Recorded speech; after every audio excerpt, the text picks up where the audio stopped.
पुण्यात्माओं, इस भक्ति मार्ग का ये दास डॉक्टर है और कोई नहीं पृथ्वी पे, बाकी सब मरीज हैं। और मरीज के कहने से मरीज दवाई लेने लग गया, दोनों मरेंगे, क्योंकि वो तीनों मरेगा, उसने दवाई गलत खा ली, उसको ऊपर एक्शन होगा, क्योंकि परमात्मा उससे नाराज होगा। ये भक्ति का जो ट्रीटमेंट है ना, टेबलेट दास बताओ वैसे ही लेनी है आपने, अर्थात जैसे भक्ति दास के ऐसे करो। नाम उठत नाम बैठत नाम सोत जागवे, नाम खाते नाम पीते नाम सेती लागवे। मान लीजिए आपका सुबह उठने का अभ्यास है तो अच्छी बात है, उठ जाइए, उठ कर कर लो, लेट कर कर लो, बैठ कर कर लो, आंखें खोल कर कर लो, बंद करके कर लो, लेकिन सिमरन पर ध्यान रखना पड़ेगा। मैं क्या सिमरन कर रहा हूं, किस मंत्र का जाप कर रहा हूं, उस मंत्र पर सुरत निरत मन। और चौथा ये श्वास, पवन जिसको बोलते हैं, ये चारों मिलाकर करनी पड़ेगी। और इसको चाहे इस सिमरन को आप माला से कर ले या बिना माला से कर ले, वो आपकी इच्छा। जैसे पहली वाले बच्चे होते हैं, जैसे कलम तख्ती पर लिखते हैं, बार बार उसको मिटाते थे, लिखते हैं, फिर बड़े होकर के उनको ना आवश्यकता पड़ती है तो कोई आवश्यकता नहीं। लेकिन माला से जाप करना अच्छा है, बुरा नहीं, क्योंकि परमात्मा कहते हैं ऐसे जाप ना करो जैसे माला तो कर में फिरे और जीव फिर मुखमा ही, और मनवा तो 14 पर ये सुमरण नहीं। माला आपके हाथ में है, आप मणियां तो फेर रहे हो, मन का फेर रहे हो, और जीभ भी बोल रही है, मन उस पर लगा नहीं, तू बोल क्या रहा है, कहती ये सिमरण नहीं है।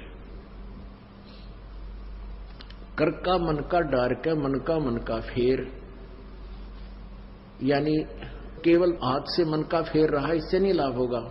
मन को इस श्वास के ऊपर लगा, यानी सांस का सिमरन करते हो तो आपको ये ज्ञान होना चाहिए मैं बोल के रहा हूं। जैसे सुमन करते हो, बाहर कौन सा मंत्र बोल रहे हैं, छोड़ रहा हूं, उसके ऊपर ध्यान हो, मैंने श्वास से क्या बोला। और जब जाप है ये बोल के नहीं करना, यानी इसको सुरत और शब्द अभ्यास कहते हैं। सुरत और शब्द, शब्द तो ये मंत्र है, ये जैसे बाहर छोड़ा उस शब्द पर ध्यान लगावे, तो सुरत शब्द ये अभ्यास करें। सिमरन जब करे तो आपका नाम के ऊपर ध्यान हो, चित्त हो, तो वो सिमरन सही है। अंदर कौन सा लिया, क्या बोला, तो ये तो सिमरन है सही। और वैसे आप श्वास चल रहा है, आप ध्यान कहीं घूम रहे हो, कहीं जा रहा तो नहीं। जैसे आप प्रथम मंत्र जाप करते हो, उसमें भी मैं क्या बोल रहा हूं, पहला मंत्र क्या बोला जा रहा है, दूसरा भी, तीसरा भी, उसके ऊपर ध्यान रहे मैं क्या बोल रहा हूं।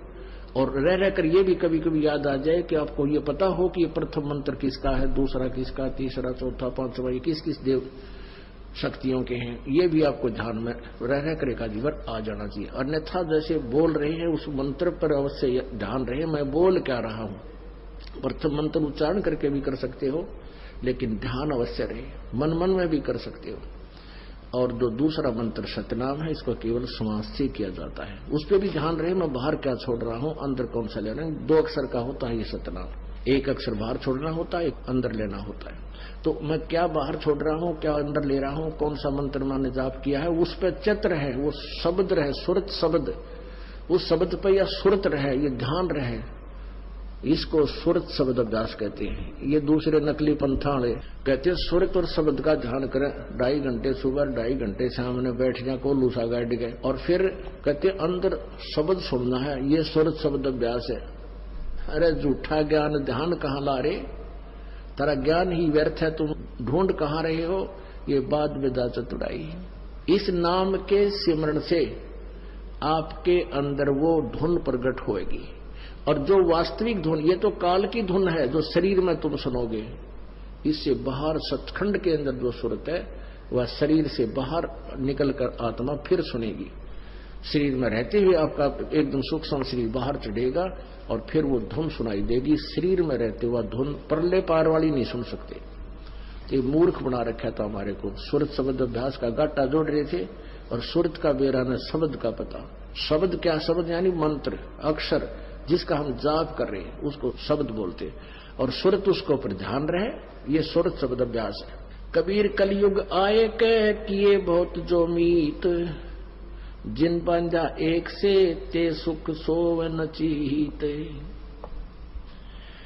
कबीर गुरु मर्याद न भक्तिपन, नहीं पिया का अधिकार, कह कबीर व्यभिचारिणी का कहीं नहीं सत्कार। अब जैसे अभी आपको पता है कि वो दो निकम्मी आत्मा, एक ने कहा इसमें भगवान आता है, 10-20 भगत खराब हो गए थे, उनका पता लगा, उनको डांटा धमकाया निकम्मियों को कि तुम बर्बाद हो जाओगे, इसी ये दुष्ट करा कितने धक्के खानते आंडे। पहले भी कबीर साहब की वाणी यही थी, गीता जी भी यही थी, वेद भी यही थे, किसी ने कह का भी नहीं पता था। इस दास से थोड़ा बहुत ज्ञान सुन के पंसारी बनना चाहते हैं। हमने तो बड़े बड़े ढाणे हैं, ये दो कुतरू फेर पैदा होते हैं। कहते हैं संगत माए कुसंगत उपजा, जैसे बन में बांस, पाग किस आग लगा दे करे बनखंड का भी नाश। ऐसे दुष्ट टाइप के इंसान होते हैं जो संगत में से कुसंगत उपजती है। जैसे वन के अंदर बांस उग जाता है, वन में बांस होता बम्बू, वो क्या होता है कि जब तेज हवा चलती है तो ऐसे थपेड़े लगते हैं, वो ऐसे आपस में घिस के और उन बांसों से आग लग जाती है और पूरे दावानल का रूप धारण कर लेती है, पूरे बनखंड को, पूरे जंगल का नाश कर देती है। कहते हैं ऐसी नकमी आत्मा जो होती है वो संगत में से कुसंगत उत्पन्न हो जाती है, वो आपस में बकवास करके पूरी संगत का नाश कर देते हैं। तो ऐसे कीड़ों से भी हमने सावधान रहना चाहिए। कोई भी भक्ति मार्ग का आपको गाइडलाइन दास देगा, अन्य कोई नहीं दे सकता। आप जी ये भी नहीं कह सकते, किसी कोई पूछता आपसे कि सुवर्ण कैसे करूं मैं, दूसरे मंत्र का, सतनाम का, सारनाम का तो आपने जिक्र करना ही नहीं है किसी के सामने। आप नहीं बता सकते उसको कि ये मंत्र बाहर छोड़िए अंदर ले, नहीं तो आप उसके गुरु हो जाओगे, आपका नाम खंड हो जाएगा। आप उसको ऐसे बता सकते हो कि गुरुजी ने मुझे ऐसे बताया, मैं तो ऐसे सेवन करता हूं। वो भी सतनाम जिसने ले रखा हो, जिसने ले नहीं रखा उसको नहीं बता सकते। जिसने ले रखा है वो कहता मेरे भूल लगी है। और वैसे तो हम यहाँ शुद्ध करा देते हैं, यहाँ भी आप पूछ सकते हो। वैसे भी जिसने उपदेश ले रखा है, दूसरे ने भी ले रखा, सतनाम दोनों ने ले रखा है, उसको ये नहीं कह सकते आप कि ये पहला मंत्र ऐसे छोड़ दूसरा ऐसे ले, आपका नाम खंड हो जाए, क्योंकि आप उसके गुरु बन गए। आप उसको इतना कह सकते हो कि गुरुजी ने हमें ऐसे बताया है, ये मंत्र ऐसे छोड़ना है, ये ऐसे लेना है, वो समझ जाएगा दूसरा कि ऐसा मंत्र। और कोई सीधा बताता है तू ऐसे भक्ति कर, 2 घंटे 3 घंटे सुबह कर, फलाना कर, ये मंत्र ऐसे कर, वो तुम्हारा गुरु बन गया। वो दुष्ट आत्मा ने तेरा भी नाम खंड कर दिया और भक्ति नाश होगी आपकी। तो इस प्रकार के जो मिस हैपनिंग आपके साथ होती है, आपकी भक्ति के ना करवा देती है। उसके लिए आपने पुनरुपदेश लेना पड़ता है, परमात्मा रजा बख्श देते हैं।